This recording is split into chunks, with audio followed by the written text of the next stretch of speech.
Bom dia, boa tarde, boa noite a todos. Nós somos do podcast Lifecast, em que é apresentado por mim, João Carlos Cancian, e Vinícius Alves Português, nós somos alunos do Instituto Federal. de Ciência e Tecnologia do Espírito Santo, Nós somos graduandos em... Ciências Biológicas. Nosso podcast, o Lifecast, é um projeto em que visa levar conhecimento, curiosidades e informações de forma genérica a pessoas comuns. Entreter, um entretenimento, que também a gente não é nenhum especialista. A gente está no quarto período, né? A gente acabou o quarto período agora, está começando o quinto, e a gente mal sabe biologia ainda, mas a gente vai tentar passar para vocês o pouco que a gente sabe, né, Vinícius? E o nosso primeiro episódio vai ser sobre... Bacias hidrográficas do Espírito Santo. Isso aí, do Espírito Santo. Bem, vamos lá. Falar sobre as bacias hidrográficas. Afinal, o que é uma bacia hidrográfica?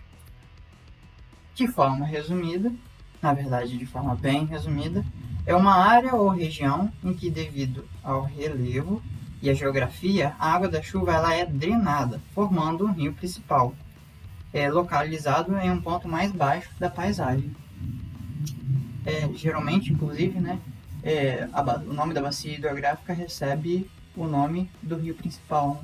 Bem, os desníveis do terreno eles orientam os cursos de água e determinam a bacia hidrográfica, e que se forma em áreas mais altas para as mais baixas, devido à gravidade, é claro.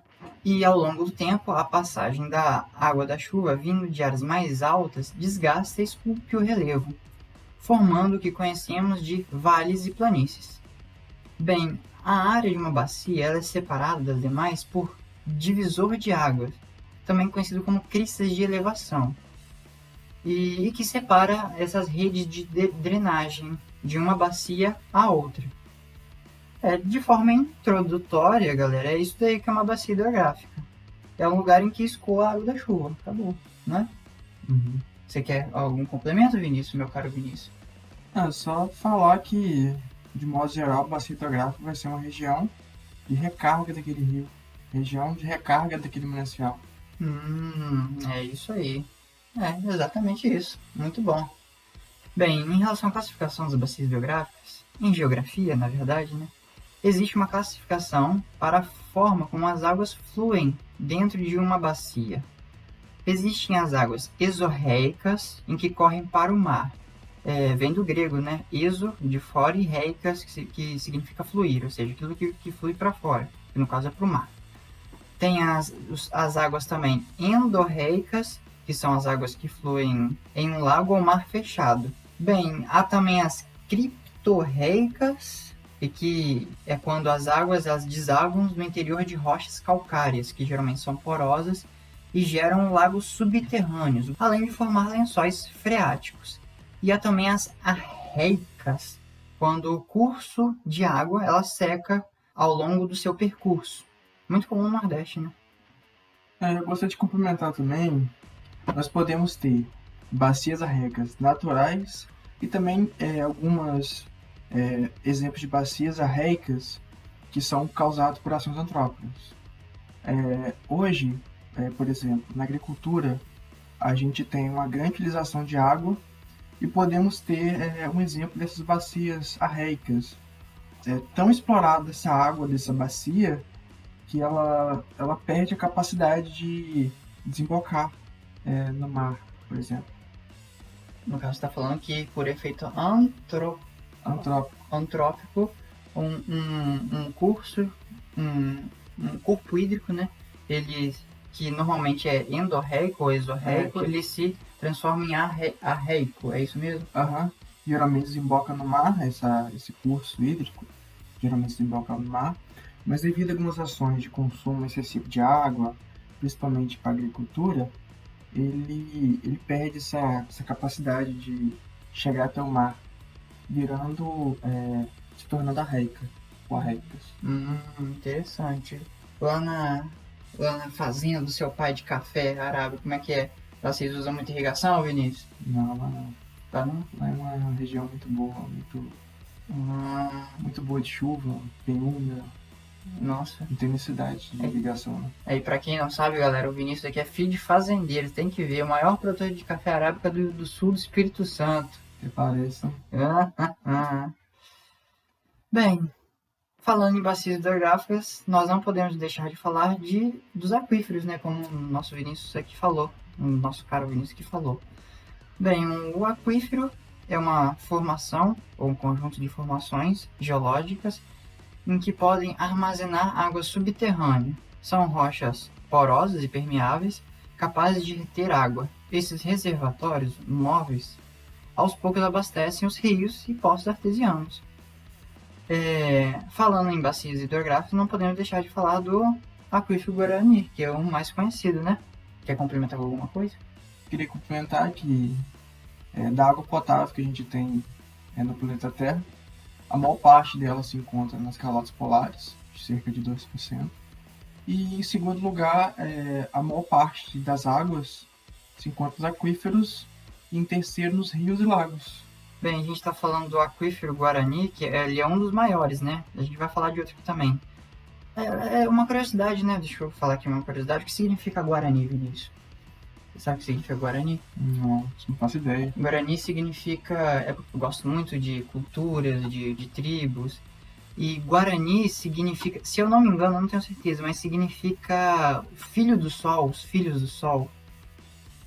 É isso mesmo, os filhos do sol. Porque tem até o lobo guará também. Significa o lobo... Ele é até meio vermelho, não é? Laranjado. É o lobo do sol, como é que seria isso? Guará. Do sol. Aham. Bem, voltando aqui ao nosso assunto, né? O aquífero Guarani, ele é o maior aquífero transfronteiriço do mundo, abrangendo Argentina, Uruguai e Paraguai. Aqui no nosso Brasilzão, ele ocupa áreas dos estados de Rio Grande do Sul, Santa Catarina, Paraná, São Paulo, Minas Gerais, Goiás, Mato Grosso e Mato Grosso do Sul. E que engloba esses oito estados da federação. E é muito grande esse aquífero. O aquífero Guarani ele tem aproximadamente 1,2 milhões de quilômetros quadrados de extensão territorial, sendo que quase 70% está em território brasileiro, tendo uma reserva hídrica que pode atingir até, estimada, né, de até 40 trilhões de metros cúbicos. Bastante água. A gente também, já falando de aquíferos, a gente também deve falar sobre o aquífero de Alter do Chão, que é um aquífero também localizado no Brasil, localizado nos estados de Pará, Amapá e Amazonas. Esse aqui é mais nacional, mas ele também é um dos maiores do mundo. E é isso, bem que fala que o Brasil é rico em recursos hídricos, hein? Tem o Rio Amazonas, tem o aquífero Guarani, aquífero Alter do Chão, um dos maiores, os dois maiores do mundo, né? Um dos maiores, né? Caramba. É isso aí, assim como o aquífero Guarani, o aquífero Alter do Chão armazena uma enorme quantidade de água, sendo também um dos maiores do mundo. Bem, a gente, por mais chato que seja, né? A gente tem que falar um pouco de legislação, eu vou falar aqui bem rápido para vocês. No Brasil, a bacia hidrográfica é considerada como uma unidade de gestão dos recursos hídricos. O espaço geográfico de atuação une os comitês de bacias hidrográficas, em que a gente vai falar mais adiante, pelo menos do Espírito Santo, né, que é o nosso foco. Esses comitês eles buscam promover o planejamento regional, controlar os usos de água na região, proteger e conservar as fontes de captação da bacia. De forma resumida é isso, os comitês. Cada bacia hidrográfica tem o seu comitê, em que desempenha essas funções. Enfim, já enrolamos bastante até agora, né? Vamos começar o episódio agora, né, meu caro? Falando sobre... Como vocês podem ver, né, a capa do episódio, né? Uhum. A capa do episódio, o Espírito Santo, ele apresenta 12 principais bacias hidrográficas. Bem, vamos começar de norte para o sul, né? A primeira bacia lá no norte, lá na Bahia, é chamada de Itaúnas. A segunda bacia é São Mateus. A terceira é do Rio Doce. Já na porção central do Espírito Santo tem a bacia do Riacho. a, a Bacia dos Reis Magos, a Bacia de Santa Maria da Vitória, a Bacia do Jucu, que atende principalmente a região, é uma bacia importante porque atende a região da Grande Vitória, né? Pelo menos, se não toda, uma grande parte da Grande Vitória. A de Guarapari, que é bem pequenininha, né, Vinícius? Bem pequenininha. É uma das mais pequenas que tem aqui do Espírito Santo, já que o Espírito Santo nem é tão grande assim.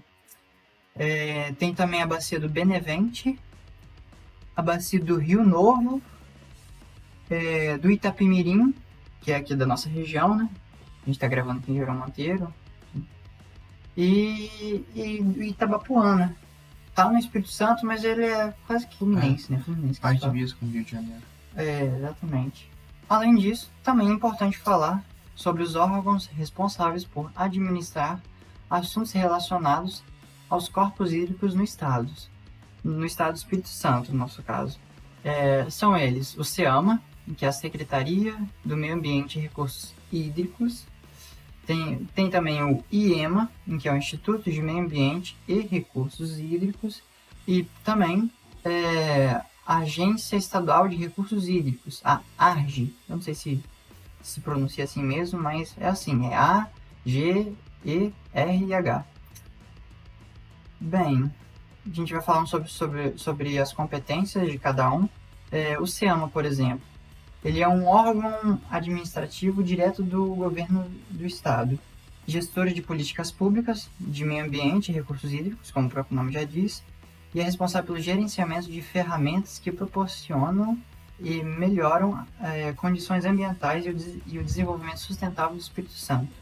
Entre suas atribuições estão apoiar a elaboração de pesquisas, estudos científicos e projetos para a definição de padrões de lançamentos de efluentes líquidos, resíduos sólidos, recursos hídricos, poluição, solos e entre outros parâmetros, para o controle das atividades potencialmente poluidoras e degradantes. O SEAMA, ele também é responsável por coordenar as ações do Conselho Estadual de Meio Ambiente, conhecido como CONSEMA, e também dos Conselhos Regionais de Meio Ambiente, o CONREMAS. Você quer complementar alguma coisa, Vinícius? Não. Essa parte não quero complementar. Tá. E também o SEAMA, né, ele também é responsável por coordenar o Conselho Estadual de Recursos Hídricos, o CER, eu acho que é CER mesmo, CERH. Agora vamos falar sobre o IEMA, e tá em ordem de hierarquia, tá, pessoal? O SEAMA, ele possui o maior poder dentre os três órgãos. Logo abaixo dele vem o IEMA. E, por fim, a ARGE. A ARGE, ela exclusivamente mexe só com os recursos hídricos. O SEAMA e o IEMA ainda mexem com as outras partes que se relacionam ao meio ambiente. Já a ARGE é exclusivamente aos recursos hídricos no nosso estado. Bem, o IEMA. Ele é uma entidade autárquica vinculada à Secretaria de Meio Ambiente e Recursos Hídricos do SEAMA, como eu falei, e possui autonomia técnica, financeira e administrativa. A autarquia tem por finalidade planejar, coordenar, executar, fiscalizar e controlar a atividade de meio ambiente, de recursos hídricos estaduais e de recursos naturais federais, cuja gestão sido delegada pela União. O IEMA, ele também gerencia, coordena, implanta e executa a política estadual de meio ambiente e de recursos hídricos, expedindo licenças ambientais ou pelo uso da água. Analisa, viabiliza, monitora, fiscaliza, cobra e de forma isolada ou com apoio de outros órgãos, e além de propor criações de unidades de conservação, como parques estaduais, reservas e áreas de proteção ambiental. Ou seja, é o IEMA quem toma conta dos parques estaduais que a gente conhece, né? Bem, e por fim temos a ARGE, a Agência Estadual de Recursos Hídricos, que é uma entidade de administração pública estadual, sendo uma autarquia vinculada diretamente com o SEAMA. A ARGE ela é responsável por diversos assuntos, como por exemplo, a emissão da outorga de direito do uso de recursos hídricos em cursos de água do domínio do Estado do Espírito Santo, bem como os aquíferos. Vocês podem estar se perguntando o que é a outorga de recursos hídricos. É meio que uma licença, né? Eu como filho de produtor, pelo menos eu conheço a outorga como uma licença. Você tem que ir no caso aqui, até a ARGE, pedir uma licença, o produtor ou uma pessoa que vai utilizar o recurso hídrico, ele vai pagar um valor, se eu não me engano, eu não sei muita coisa, mas eu acho que é um valor um pouco salgadinho, e vai utilizar durante algum período. Vai ter aquela licença de uso dos recursos hídricos. Bem, a ARGE também desenvolve e apoia programas e projetos relacionados a recursos hídricos, presente no Estado do Espírito Santo. Ela também ela realiza fiscalização de segurança de barragens de acumulação de água para fins agropecuários e de usos múltiplos no Estado do Espírito Santo. Não é uma outorga. Qualquer coisa relacionada à água, você tem que ir na ARGE. É mais ou menos isso que a gente quer passar para vocês. A ARGE, além disso, é responsável por organizar os comitês de bacias hidrográficas. No Espírito Santo tem as 12 principais, né, que a gente demonstrou, 12 principais bacias hidrográficas. Cada bacia hidrográfica tem o seu comitê, em que os comitês de bacias hidrográficas têm a principal função de gerir os recursos hídricos. Bem, e como título de curiosidade, já que a gente está falando sobre recursos hídricos, a gente não pode deixar de falar, né, em que aqui no Espírito Santo temos a Lagoa Juparanã, localizada no município de Linhares, principalmente no município de Linhares. A lagoa também abrange os municípios do Rio, Bananal e Sorotema. A lagoa ela está localizada no norte do estado. O município de Linhares ele é rico em recursos hídricos, apresentando um total de 75 lagoas segundo o IBGE. Doideira, né? Bastante. E a Lagoa Juparanã ela é a segunda maior lagoa do Brasil em volume d'água, possuindo em torno de 26 km de comprimento por até 5,5 km de largura, segundo também o IBGE.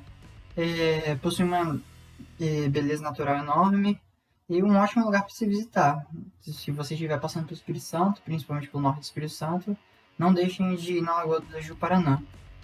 Além disso, na lagoa possui uma ilha, no meio da lagoa, na verdade, possui uma ilha conhecida como Ilha do Imperador. Em 1860, o imperador Dom Pedro II visitou esta ilha localizada no meio da Lagoa Juparanã, e por conta disso, essa ilha ficou conhecida como Ilha do Imperador. Outra curiosidade é que é importante falar, o nome Juparanã vem do tupi e significa mar de água doce. Agora eu vou deixar o carro com você agora, seguir em diante. Você quer complementar alguma coisa, Vinícius? Não, vou começar a minha parte. E eu só queria dizer só mais uma coisa. Juparanã, patrocina nós. Galera, e para quem não entendeu a referência, é que Juparanã é uma empresa aqui do Espírito Santo de alimentos em geral, né? Tem farofa, nossa, eu amo a farofa deles. Mais o que? Fubá, tapioca e patrocina nós, por favor, para nós. Olá pessoal, boa tarde. Agora iremos falar sobre um assunto bem relevante, que é sobre 2 desastres ambientais que ocorreram no estado de Minas Gerais. São eles o desastre de Brumadinho e o desastre de Mariana. No dia 5 de novembro de 2015, a barragem de Fundão, em Mariana, rompeu, liberando cerca de 50 milhões de metros cúbicos de lama e rejeitos no meio ambiente, atingindo principalmente a bacia do Rio Doce e sendo considerado o maior desastre ambiental relacionado à mineração. E também nós temos, no dia 25 de janeiro de 2019, a barragem de Brumadinho, que estourou, liberando 12 milhões de metros cúbicos de rejeito, provocando a morte de centenas de pessoas. E sendo também considerado, no caso de Brumadinho, um dos maiores desastres envolvendo perdas de vidas humanas com relação a empresas mineradoras. No geral, ambos os desastres foram responsáveis por expressivas alterações do meio físico, biológico, socioeconômico, emocional e também na extensão geográfica regional. Nos impactos de meio físico, a gente tem a degradação da qualidade de água, onde nós temos uma água lamacenta, com alta concentração de metais, principalmente chumbo, magnésio, cromo, que torna a água imprópria, tanto para consumo humano quanto para consumo de animais e utilização também na agricultura. Nós temos também, em relação aos impactos de meio físico, o assoreamento dos cursos de água, onde, primeiramente, com a passagem dos rejeitos, nós tivemos o primeiro assoreamento, onde aqueles rejeitos de lama, principalmente os rejeitos mais densos, se aglutinaram no fundo do rio. E também nós temos também um assoreamento que é provocado devido à não presença de matos ciliares que foram recobertos por lama, que são matos que possuem a função de fazer a filtragem de sedimentos. Ele retém os sedimentos sólidos, né? Que são responsáveis por reter os sedimentos sólidos, principalmente nas épocas mais chuvosas. Nós temos também a degradação da paisagem e também o soterramento de nascentes, que foi responsável por uma grande redução do volume hídrico da região. Em relação ao meio biológico, nós temos a destruição da Mata Atlântica, que é uma mata que desde 1500, com a chegada dos europeus, vem sofrendo grandes reduções e atualmente há pequenos fragmentos de matas. Isso. que como no caso principalmente do desastre de Brumadinho, foram severamente destruídos com a passagem da lama de rejeitos. Nós temos também a morte de muitas espécies de plantas e animais por soterramento, devido a tanto a sedimentos que atrapalham a entrada de luz e atrapalham a fotossíntese de alguns fitoplânctons, organismos também que se contaminam com metais pesados, como chumbo, arsênio, cromo, que já citei anteriormente, e um processo de decomposição acelerado que faz com que a água dos rios e dos lagos, no caso, fique mais quente, com menos oxigênio,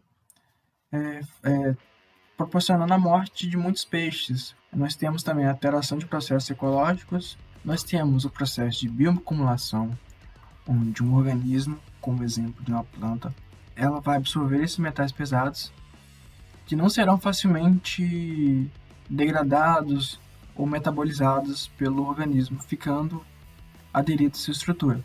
Nós temos também o processo de biomagnificação. É um processo onde nós teremos uma maior acumulação de metais nos maiores níveis tróficos da cadeia e, no geral, redução da diversidade genética de muitas espécies. No meio socioeconômico, a gente tem vários impactos decorrentes do rompimento da barragem, onde diversas comunidades que dependiam direto ou indiretamente do Rio Doce, que tiveram suas atividades socioeconômicas afetadas, com a redução da oferta de empregos. Nós temos também o comprometimento do estoque pesqueiro, a impossibilidade de uso de água para abastecimento rural e urbano, perda de vidas humanas, redução da disponibilidade de emprego, redução da renda, aumento da incidência de doenças e prejuízos para a economia local. Conclusão, deu ruim em tudo. Acabou com tudo. Nós temos também questões de saúde mental, saúde psicológica, onde a gente vai ter um maior número de pessoas depressivas decorrido dos desastres, baixa imunidade por questões emocionais e um aumento dos casos de suicídios. Entre os métodos de se minimizar os impactos, a gente tem reflorestamento das áreas de vegetação suprimida, temos o apoio institucional aos cidadãos, incentivo a atividades econômicas locais, onde a empresa, a poluidora, elas podem fazer esse incentivo de emprego, de alguns auxílios para os moradores que foram atingidos economicamente, socialmente. Nós temos também a elaboração de estudos sobre a fauna e flora afetados e também, por último, aplicação de medidas de proteção as espécies negativamente afetadas. Bem, em relação aos recursos hídricos, não existe só desgraça, como o Vinícius falou aqui. Há também alguns projetos bem desenvolvidos, que pode falar, né? Com uma boa finalidade, em que podemos citar o projeto Plantadores de Água, que é um projeto que foi realizado no município de Alegre e que tem um viés de conservação e recuperação de recursos hídricos, de nascentes, que atua principalmente em agricultores, em pequenos agricultores familiares. o principal foco é recuperação e conservação de áreas de recargas nascentes, né? Através do plantio de árvores, né? Algumas espécies nativas, outras exóticas, em torno de áreas de recarga de água, né? Por isso, plantadores de água. Você planta uma árvore, proteger algum recurso hídrico com a finalidade de plantar água. Não apenas plantar árvore, mas também conscientizar a população sobre de como é importante a gente conservar esse recurso tão importante que é a nossa água. Bem, galera, acho que por hoje a gente terminou aqui. Por hoje é isso, o episódio terminou. Eu gostaria de pedir que vocês deixem um like, se inscrevam aqui no YouTube. Por enquanto a gente só tá no YouTube. É o primeiro episódio da gente, então a gente não vai ser o melhor episódio que vocês vão ouvir. A gente tentou abordar de forma mais genérica possível, que aqui não tem especialista nenhum. Mas o que eu posso falar? O site, o nosso site, se vocês quiserem lá ver a nossa foto também. Vai estar lá na bio. Isso, tem os episódios, o nome dos episódios, nossa conta no Instagram, se vocês quiserem seguir lá. Eu também vou deixar na descrição do vídeo as referências que a gente usou e o link do site do projeto dos plantadores de água aqui em Alegre. E dê uma olhada se vocês puderem, e até mais, pessoal.